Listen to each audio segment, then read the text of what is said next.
ಮೂಡ ಹಗರಣವನ್ನು ಖಂಡಿಸಿ ಮುಖ್ಯಮಂತ್ರಿ ಸಿದ್ದರಾಮಯ್ಯ ವಿರುದ್ಧ ಬೆಂಗಳೂರಿನ ಮೈಸೂರಿಗೆ ಪಾದಯಾತ್ರೆ ನಡೀತಾ ಇದೆ. ಇವತ್ತಿನ ಎರಡನೇ ದಿನದ ಪಾದಯಾತ್ರೆ ಇವತ್ತು ಬಿಡದಿಂದ ಶುರುವಾಗಿರ್ತಕ್ಕಂಥದ್ದು. ನಮ್ಮ ಜೊತೆ ಕೇಂದ್ರ ಸಚಿವರಾದಂತಹ ಕುಮಾರಸ್ವಾಮಿ ಅವರು ಇದ್ದಾರೆ, ಬನ್ನಿ ಮಾತಾಡ್ಸೋಣ. ಸರ್, ಎರಡು ದಿನದ ಪಾದಯಾತ್ರೆ ರೆಸ್ಪಾನ್ಸ್ ಆಗಿದೆ ಸರ್? ಇವತ್ತು ಈಗ ನೆನ್ನೆ ದಿನಕ್ಕೂ ಎರಡನೇ ದಿನದ ಇವತ್ತಿನಕ್ಕೂ ತುಂಬ ದೊಡ್ಡ ಮಟ್ಟದ ಒಂದು ಉತ್ಸಾಹ ಕಾರ್ಯಕರ್ತರು ಕಾಣ್ತಾ ಇದ್ದೇವೆ. ಒಂದು ರೀತಿಯಲ್ಲಿ ಎರಡನೇ ದಿನವೇ ಜನತೆಯ ಒಂದು ಸುನಾಮಿ ರಾಜಕೀಯದ ಅಲೆ ಈ ಕಾಂಗ್ರೆಸ್ನ ಕೆಟ್ಟ ಆಡಳಿತವನ್ನು ಕೊನೆಗಾಣಿಸ್ತಕ್ಕಂಥ ನಿಟ್ಟಿನಲ್ಲಿ ಸಂದೇಶ ಕೊಡಲಿಕ್ಕೆ ಒಂದು ರಾಜಕೀಯದ ಸುನಾಮಿ ಅಲೆ ಪ್ರಾರಂಭ ಆಗಿದೆ. ಸರ್, ಈಗ ಪ್ರಮುಖವಾಗಿ ಚನ್ನಪಟ್ಟಣ ವೈ ಎಲೆಕ್ಷನ್ ಕೂಡ ಬಹಳ ಮುಖ್ಯ ಆಗಿರ್ತಕ್ಕಂಥದ್ದು. ಈಗ ನಿಮ್ಮ ಕ್ಷೇತ್ರದಲ್ಲಿ ಇದು ಯಾವ ರೀತಿ ಪಕ್ಷಕ್ಕೆ ಬೂಸ್ಟ್ ಆಗುತ್ತೆ ಸರ್ ಈ ಸಂದರ್ಭದಲ್ಲಿ?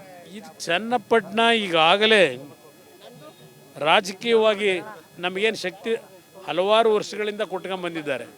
ಇದು ರಾಜ್ಯದಲ್ಲಿ ನಡೀತಾ ಇರತಕ್ಕಂಥ ಒಂದು ಭ್ರಷ್ಟ ಸರ್ಕಾರದ ವಿರುದ್ಧ, ಬಂಡತನದ ಸರ್ಕಾರದ ವಿರುದ್ಧ ನಡೀತಾ ಇರತಕ್ಕಂಥ ಪಾದಯಾತ್ರೆ. ನಮ್ಮ ಚನ್ನಪಟ್ಟಣದ ಚುನಾವಣೆಗೂ ಈ ಪಾದಯಾತ್ರೆಗೂ ಯಾವುದೇ ರೀತಿಯ ಸಂಬಂಧಗಳಿವೆ. ಡಿ ಕೆ ಶಿವಕುಮಾರ್ ಅವರಿಗೆ ಕುಮಾರಸ್ವಾಮಿ ಅವರು ವೈಯಕ್ತಿಕವಾಗಿ ಟಾರ್ಗೆಟ್ ಆಗ್ತಾ ಇದ್ದಾರೆ, ದಿನೇ ದಿನೇ ಜಾಸ್ತಿ ಆಗ್ತಾ ಇದೆ, ತಾರಕಕ್ಕೆ ಹೋಗ್ತಾ ಇದೆ. ಇದು ಯಾವ ರೀತಿಯಾಗಿ ಇದನ್ನು ತಗೊಂಡು ಹೋಗ್ತೀರಿ ಅಂತ? ಅವ್ರಿಗೆ ಇರ್ತಕ್ಕಂಥದ್ದು ನನ್ನದೇ ಚಿಂತೆ, ಅವ್ರು ಇರ್ತಕ್ಕಂಥ ಚಿಂತನೆ ಅದು. ನಮ್ಮ ಕುಟುಂಬದ ಬಗ್ಗೆ ಚರ್ಚೆ ಮಾಡೋದೇ ಅವ್ರ ಚಿಂತೆ, ನಮ್ಮ ಕುಟುಂಬವನ್ನು ಯಾವ ರೀತಿ ಸರ್ವನಾಶ ಮಾಡಬೇಕು ಅನ್ನೋದೇ ಅವ್ರ ಚಿಂತೆ. ಅದರಿಂದ ಆ ಚಿಂತೆ ಅಂತಕ್ಕಂಥದ್ದು ಚಿಂತೆಗೂ ಚಿತೆಗೂ ಒಂದು ಸೊನ್ನೆ ಮಧ್ಯದಲ್ಲಿದೆ. ಆ ಚಿಂತೆ ಕೊನೆಗೆ ಚಿತೆ ಆಗಬಾರದು, ಆ ರೀತಿ ಸರಿಪಡಿಸ್ಕೊಳ್ಳೋದು ಒಳ್ಳೆಯದವರು ಅನ್ನೋದು ನನ್ನ ಅಭಿಪ್ರಾಯ. ಕೇಂದ್ರದ ನಾಯಕರಿಗೆ ಕುಮಾರಸ್ವಾಮಿ ಅವರು ದಾಖಲೆಗಳನ್ನು ಕೊಟ್ಟಿದ್ದಾರೆ, ಅರೆಸ್ಟ್ ಮಾಡಿಸೋದಕ್ಕೆ ಸಂಬಂಧಪಟ್ಟಂತೆ ಸಾಕಷ್ಟು ದಾಖಲೆಗಳನ್ನು ತಗೊಂಡು ಕೊಟ್ಟಿದ್ದಾರೆ ಅಂತಕ್ಕಂಥ ಒಂದು ಆರೋಪನ ಮಾಡಿದರೆ ಭಯ ಶುರುವಾಗಿದೆ ಅಂತ ಇದ್ದರೆ ಅವರು ತಪ್ಪು ಮಾಡಿದ್ದಾರೆ ಅಂತ ಆಯ್ತಲ್ವಾ? ನನ್ನ ಕೈಲ ದಾಖಲೆಗಳು ಸಿಕ್ಕಿ ಆ ದಾಖಲೆಗಳನ್ನು ಕೇಂದ್ರ ಸರ್ಕಾರದಲ್ಲಿ ಕೊಟ್ಟಿದ್ದೇನೆ ಅಂತಕ್ಕಂಥದ್ದು ಅವರ ವಿಷಯ ಆಗಿದ್ರೆ ಅವರು ಅಕ್ರಮಗಳನ್ನು ಮಾಡಿದ್ದಾರೆ ಅಂತಕ್ಕಂಥ ಅವರೇ ಒಪ್ಕೊಂಡಾಗ ಆಯ್ತಲ್ವೇ?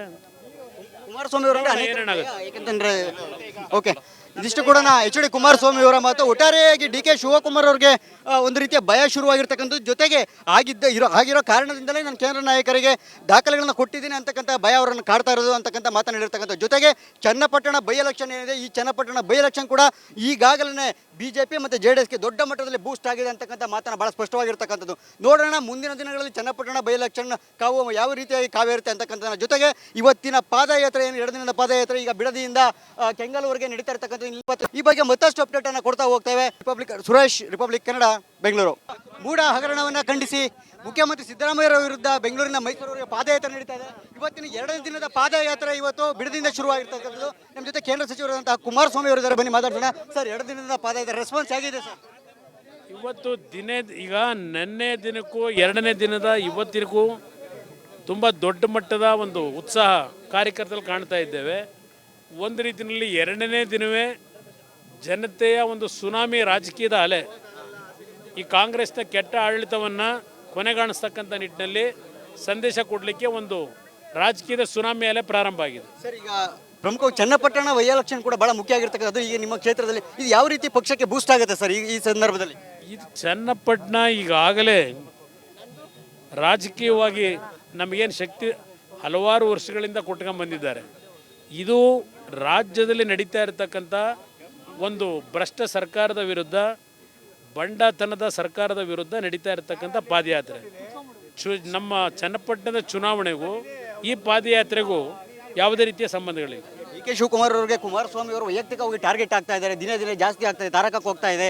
ಇದು ಯಾವ ರೀತಿಯಾಗಿ ಇದನ್ನು ತಗೊಂಡು ಹೋಗ್ತೀರಿ ಅಂತ? ಅವ್ರಿಗೆ ಇರ್ತಕ್ಕಂಥದ್ದು ನನ್ನದೇ ಚಿಂತೆ, ಅವ್ರು ಇರ್ತಕ್ಕಂಥ ಚಿಂತನೆ ಅದು.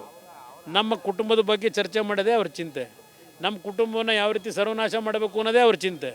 ಅದರಿಂದ ಆ ಚಿಂತೆ ಅಂತಕ್ಕಂಥದ್ದು ಚಿಂತೆಗೂ ಚಿತೆಗೂ ಒಂದು ಸೊನ್ನೆ ಮಧ್ಯದಲ್ಲಿದೆ. ಆ ಚಿಂತೆ ಕೊನೆಗೆ ಚಿತೆ ಆಗಬಾರದು, ಆ ರೀತಿ ಸರಿಪಡಿಸ್ಕೊಳ್ಳೋದು ಒಳ್ಳೆಯದವರು ಅನ್ನೋದು ನನ್ನ ಅಭಿಪ್ರಾಯ. ಕೇಂದ್ರದ ನಾಯಕರಿಗೆ ಕುಮಾರಸ್ವಾಮಿ ಅವರು ದಾಖಲೆಗಳನ್ನು ಕೊಟ್ಟಿದ್ದಾರೆ, ಅರೆಸ್ಟ್ ಮಾಡಿಸೋದಕ್ಕೆ ಸಂಬಂಧಪಟ್ಟಂತೆ ಸಾಕಷ್ಟು ದಾಖಲೆಗಳನ್ನು ತಗೊಂಡು ಕೊಟ್ಟಿದ್ದಾರೆ ಅಂತಕ್ಕಂಥ ಒಂದು ಆರೋಪನ ಮಾಡಿದರೆ ಭಯ ಶುರುವಾಗಿದೆ ಅಂತ ಇದ್ದರೆ ಅವರು ತಪ್ಪು ಮಾಡಿದ್ದಾರೆ ಅಂತ ಆಯ್ತಲ್ವಾ? ನನ್ನ ಕೈಲ ದಾಖಲೆಗಳು ಸಿಕ್ಕಿ ಆ ದಾಖಲೆಗಳನ್ನು ಕೇಂದ್ರ ಸರ್ಕಾರದಲ್ಲಿ ಕೊಟ್ಟಿದ್ದೇನೆ ಅಂತಕ್ಕಂಥದ್ದು ಅವರ ವಿಷಯ ಆಗಿದ್ರೆ ಅವರು ಅಕ್ರಮಗಳನ್ನು ಮಾಡಿದ್ದಾರೆ ಅಂತಕ್ಕಂಥ ಅವರೇ ಒಪ್ಕೊಂಡಾಗ ಆಯ್ತಲ್ವೇ?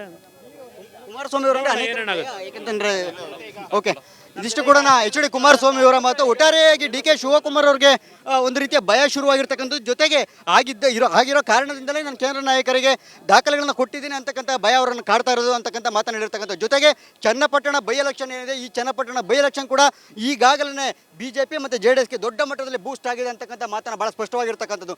ನೋಡೋಣ ಮುಂದಿನ ದಿನಗಳಲ್ಲಿ ಚನ್ನಪಟ್ಟಣ ಬೈ ಎಲೆಕ್ಷನ್ ಕಾವು ಯಾವ ರೀತಿಯಾಗಿ ಕಾವೇರುತ್ತೆ ಅಂತಕ್ಕಂಥ. ಜೊತೆಗೆ ಇವತ್ತಿನ ಪಾದಯಾತ್ರೆ ಏನು 2 ದಿನದ ಪಾದಯಾತ್ರೆ ಈಗ ಬಿಡದಿಯಿಂದ ಕೆಂಗಲ್ವರೆಗೆ ನಡೀತಾ ಇರ್ತಕ್ಕಂಥ ಈ ಬಗ್ಗೆ ಮತ್ತಷ್ಟು ಅಪ್ಡೇಟ್ ಅನ್ನು ಕೊಡ್ತಾ ಹೋಗ್ತೇವೆ. ಸುರೇಶ್, ರಿಪಬ್ಲಿಕ್ ಕನ್ನಡ, ಬೆಂಗಳೂರು. ಮೂಡ ಹಗರಣವನ್ನು ಖಂಡಿಸಿ ಮುಖ್ಯಮಂತ್ರಿ ಸಿದ್ದರಾಮಯ್ಯ ವಿರುದ್ಧ ಬೆಂಗಳೂರಿನ ಮೈಸೂರಿಗೆ ಪಾದಯಾತ್ರೆ ನಡೀತಾ ಇದೆ. ಇವತ್ತಿನ 2ನೇ ದಿನದ ಪಾದಯಾತ್ರೆ ಇವತ್ತು ಬಿಡದಿಂದ ಶುರುವಾಗಿರ್ತಕ್ಕಂಥದ್ದು. ನಮ್ಮ ಜೊತೆ ಕೇಂದ್ರ ಸಚಿವರಾದಂತಹ ಕುಮಾರಸ್ವಾಮಿ ಅವರು ಇದ್ದಾರೆ, ಬನ್ನಿ ಮಾತಾಡ್ಸೋಣ. ಸರ್, 2 ದಿನದ ಪಾದಯಾತ್ರೆ ರೆಸ್ಪಾನ್ಸ್ ಆಗಿದೆ ಸರ್? ಇವತ್ತು ಈಗ ನೆನ್ನೆ ದಿನಕ್ಕೂ 2ನೇ ದಿನದ ಇವತ್ತಿನಕ್ಕೂ ತುಂಬ ದೊಡ್ಡ ಮಟ್ಟದ ಒಂದು ಉತ್ಸಾಹ ಕಾರ್ಯಕರ್ತರಲ್ಲಿ ಕಾಣ್ತಾ ಇದ್ದೇವೆ. ಒಂದು ರೀತಿಯಲ್ಲಿ 2ನೇ ದಿನವೇ ಜನತೆಯ ಒಂದು ಸುನಾಮಿ ರಾಜಕೀಯದ ಅಲೆ, ಈ ಕಾಂಗ್ರೆಸ್ನ ಕೆಟ್ಟ ಆಡಳಿತವನ್ನು ಕೊನೆಗಾಣಿಸ್ತಕ್ಕಂಥ ನಿಟ್ಟಿನಲ್ಲಿ ಸಂದೇಶ ಕೊಡಲಿಕ್ಕೆ ಒಂದು ರಾಜಕೀಯದ ಸುನಾಮಿ ಅಲೆ ಪ್ರಾರಂಭ ಆಗಿದೆ. ಸರ್, ಈಗ ಪ್ರಮುಖವಾಗಿ ಚನ್ನಪಟ್ಟಣ ವೈ ಎಲೆಕ್ಷನ್ ಕೂಡ ಬಹಳ ಮುಖ್ಯ ಆಗಿರ್ತಕ್ಕಂಥದ್ದು. ಈಗ ನಿಮ್ಮ ಕ್ಷೇತ್ರದಲ್ಲಿ ಇದು ಯಾವ ರೀತಿ ಪಕ್ಷಕ್ಕೆ ಬೂಸ್ಟ್ ಆಗುತ್ತೆ ಸರ್ ಈ ಸಂದರ್ಭದಲ್ಲಿ? ಇದು ಚನ್ನಪಟ್ಟಣ ಈಗಾಗಲೇ ರಾಜಕೀಯವಾಗಿ ನಮಗೇನು ಶಕ್ತಿ ಹಲವಾರು ವರ್ಷಗಳಿಂದ ಕೊಟ್ಕೊಂಡು ಬಂದಿದ್ದಾರೆ. ಇದು ರಾಜ್ಯದಲ್ಲಿ ನಡೀತಾ ಇರತಕ್ಕಂಥ ಒಂದು ಭ್ರಷ್ಟ ಸರ್ಕಾರದ ವಿರುದ್ಧ, ಬಂಡತನದ ಸರ್ಕಾರದ ವಿರುದ್ಧ ನಡೀತಾ ಇರತಕ್ಕಂಥ ಪಾದಯಾತ್ರೆ. ನಮ್ಮ ಚನ್ನಪಟ್ಟಣದ ಚುನಾವಣೆಗೂ ಈ ಪಾದಯಾತ್ರೆಗೂ ಯಾವುದೇ ರೀತಿಯ ಸಂಬಂಧಗಳಿಲ್ಲ. ಡಿ ಕೆ ಶಿವಕುಮಾರ್ ಅವರಿಗೆ ಕುಮಾರಸ್ವಾಮಿ ಅವರು ವೈಯಕ್ತಿಕವಾಗಿ ಟಾರ್ಗೆಟ್ ಆಗ್ತಾ ಇದ್ದಾರೆ, ದಿನೇ ಜಾಸ್ತಿ ಆಗ್ತಾ ಇದೆ, ತಾರಕಕ್ಕೆ ಹೋಗ್ತಾ ಇದೆ. ಇದು ಯಾವ ರೀತಿಯಾಗಿ ಇದನ್ನು ತಗೊಂಡು ಹೋಗ್ತೀರಿ ಅಂತ? ಅವ್ರಿಗೆ ಇರ್ತಕ್ಕಂಥದ್ದು ನನ್ನದೇ ಚಿಂತೆ, ಅವ್ರು ಇರ್ತಕ್ಕಂಥ ಚಿಂತನೆ ಅದು. ನಮ್ಮ ಕುಟುಂಬದ ಬಗ್ಗೆ ಚರ್ಚೆ ಮಾಡೋದೇ ಅವ್ರ ಚಿಂತೆ, ನಮ್ಮ ಕುಟುಂಬವನ್ನು ಯಾವ ರೀತಿ ಸರ್ವನಾಶ ಮಾಡಬೇಕು ಅನ್ನೋದೇ ಅವ್ರ ಚಿಂತೆ. ಅದರಿಂದ ಆ ಚಿಂತೆ ಅಂತಕ್ಕಂಥದ್ದು ಚಿಂತೆಗೂ ಚಿತೆಗೂ ಒಂದು 0 ಮಧ್ಯದಲ್ಲಿದೆ. ಆ ಚಿಂತೆ ಕೊನೆಗೆ ಚಿತೆ ಆಗಬಾರದು, ಆ ರೀತಿ ಸರಿಪಡಿಸ್ಕೊಳ್ಳೋದು ಒಳ್ಳೆಯದವರು ಅನ್ನೋದು ನನ್ನ ಅಭಿಪ್ರಾಯ. ಕೇಂದ್ರದ ನಾಯಕರಿಗೆ ಕುಮಾರಸ್ವಾಮಿ ಅವರು ದಾಖಲೆಗಳನ್ನು ಕೊಟ್ಟಿದ್ದಾರೆ, ಅರೆಸ್ಟ್ ಮಾಡಿಸೋದಕ್ಕೆ ಸಂಬಂಧಪಟ್ಟಂತೆ ಸಾಕಷ್ಟು ದಾಖಲೆಗಳನ್ನು ತಗೊಂಡು ಕೊಟ್ಟಿದ್ದಾರೆ ಅಂತಕ್ಕಂಥ ಒಂದು ಆರೋಪನ ಮಾಡಿದರೆ ಭಯ ಶುರುವಾಗಿದೆ ಅಂತ ಇದ್ದರೆ ಅವರು ತಪ್ಪು ಮಾಡಿದ್ದಾರೆ ಅಂತ ಆಯ್ತಲ್ವಾ? ನನ್ನ ಕೈಲ ದಾಖಲೆಗಳು ಸಿಕ್ಕಿ ಆ ದಾಖಲೆಗಳನ್ನು ಕೇಂದ್ರ ಸರ್ಕಾರದಲ್ಲಿ ಕೊಟ್ಟಿದ್ದೇನೆ ಅಂತಕ್ಕಂಥದ್ದು ಅವ್ರ ವಿಷಯ ಆಗಿದ್ರೆ ಅವರು ಅಕ್ರಮಗಳನ್ನು ಮಾಡಿದ್ದಾರೆ ಅಂತಕ್ಕಂಥ ಅವರೇ ಒಪ್ಕೊಂಡಂಗೆ ಆಯ್ತಲ್ವೇ? ಕುಮಾರಸ್ವಾಮಿ ಅವರು ಯಾಕೆಂತಂದ್ರೆ ಓಕೆ, ಇದಿಷ್ಟು ಕೂಡ ಎಚ್ ಡಿ ಕುಮಾರಸ್ವಾಮಿ ಅವರ ಮಾತು. ಒಟ್ಟಾರೆಯಾಗಿ ಡಿ ಕೆ ಶಿವಕುಮಾರ್ ಅವ್ರಿಗೆ ಒಂದು ರೀತಿಯ ಭಯ ಶುರುವಾಗಿರ್ತಕ್ಕಂಥದ್ದು, ಜೊತೆಗೆ ಆಗಿರೋ ಕಾರಣದಿಂದಲೇ ನಾನು ಕೇಂದ್ರ ನಾಯಕರಿಗೆ ದಾಖಲೆಗಳನ್ನ ಕೊಟ್ಟಿದ್ದೀನಿ ಅಂತಕ್ಕಂಥ ಭಯ ಅವರನ್ನು ಕಾಡ್ತಾ ಇರೋದು ಅಂತಕ್ಕಂಥ ಮಾತನಾಡಿರ್ತಕ್ಕಂಥ. ಜೊತೆಗೆ ಚನ್ನಪಟ್ಟಣ ಬೈ ಎಲೆಕ್ಷನ್ ಏನಿದೆ, ಈ ಚನ್ನಪಟ್ಟಣ ಬೈ ಎಲೆಕ್ಷನ್ ಕೂಡ ಈಗಾಗಲೇ ಬಿಜೆಪಿ ಮತ್ತು JDSಗೆ ದೊಡ್ಡ ಮಟ್ಟದಲ್ಲಿ ಬೂಸ್ಟ್ ಆಗಿದೆ ಅಂತಕ್ಕಂಥ ಮಾತನ್ನ ಬಹಳ ಸ್ಪಷ್ಟವಾಗಿರ್ತಕ್ಕಂಥದ್ದು. ನೋಡೋಣ ಮುಂದಿನ ದಿನಗಳಲ್ಲಿ ಚನ್ನಪಟ್ಟಣ ಬೈ ಎಲೆಕ್ಷನ್ ಕಾವು ಯಾವ ರೀತಿಯಾಗಿ ಕಾವೇರುತ್ತೆ ಅಂತಕ್ಕಂಥ. ಜೊತೆಗೆ ಇವತ್ತಿನ ಪಾದಯಾತ್ರೆ ಏನು 2 ದಿನದ ಪಾದಯಾತ್ರೆ ಈಗ ಬಿಡದಿಯಿಂದ ಕೆಂಗಲ್ವರೆಗೆ ನಡೀತಾ ಇರ್ತಕ್ಕಂಥ.